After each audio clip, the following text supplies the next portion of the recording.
The Cedar Valley is currently dealing with an infestation of the emerald ash borer, a small insect that attacks and kills ash trees.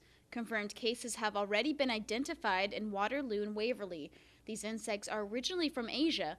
Although initially discovered in 2002, the insect is thought to have been introduced at least a decade prior to the state. They arrived in the United States accidentally in cargo imported from Asia to Detroit, Michigan.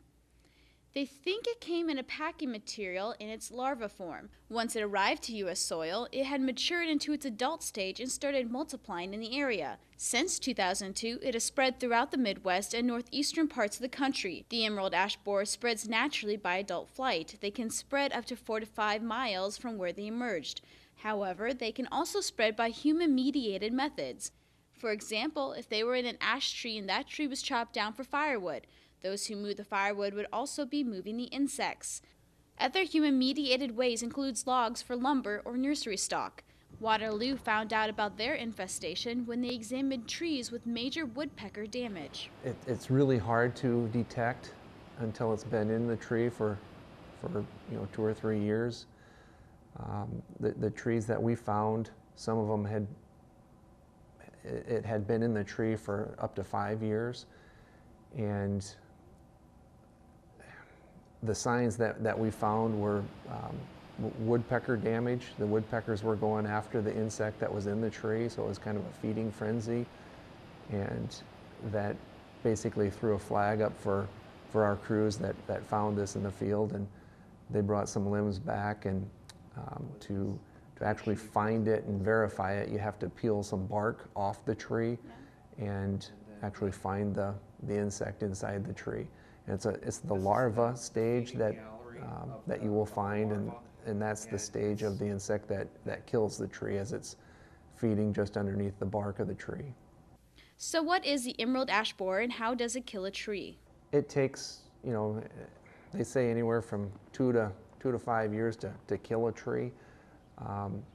And as the insect starts feeding on the tree, they start in the top, and the adults will lay their eggs on the bark of the tree, and the larva stage then burrows in underneath the bark and starts feeding on the living tissue of the tree.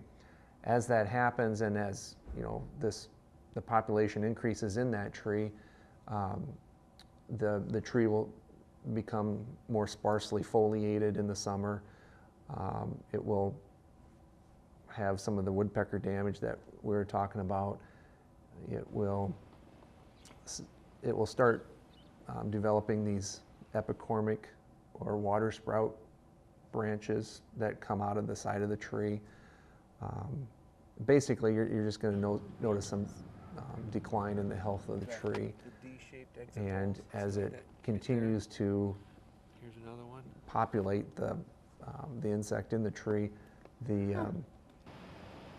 all of the nutrients will not be able to go up and down the tree from the ground to the leaves, and the leaves to the roots, because it's basically being girdled by those insects feeding on that living tissue.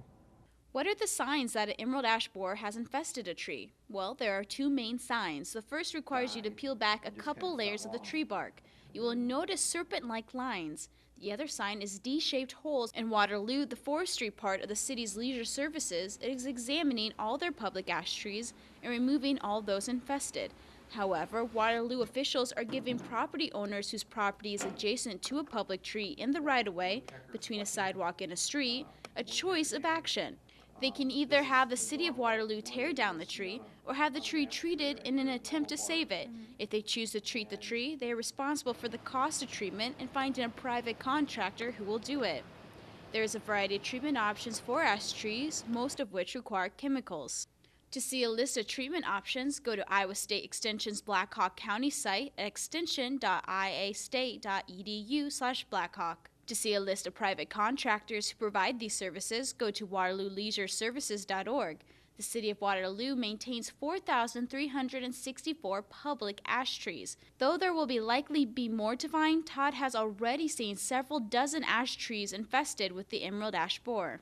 So how will the emerald ash borer impact Cedar Falls? Well, approximately 20% of trees in Cedar Falls are ash, with a higher percentage in parks and public property. At some point, the trees will die and removal will be required due to the hazard a dead tree can cause to people and property. Delays to the tree removal until they are infested will cost several $100,000. If the removal starts now, costs can be spread across existing operating expenses. It is anticipated that removal of most ash will take 5 to 7 years. Ash in wooded areas will be allowed to die naturally as long as they don't pose a hazard. Private trees will fall to the responsibility of the property owner. This will cause challenges like the overabundance of firewood and mulch that can only be moved within the state and the cost of replacing the trees.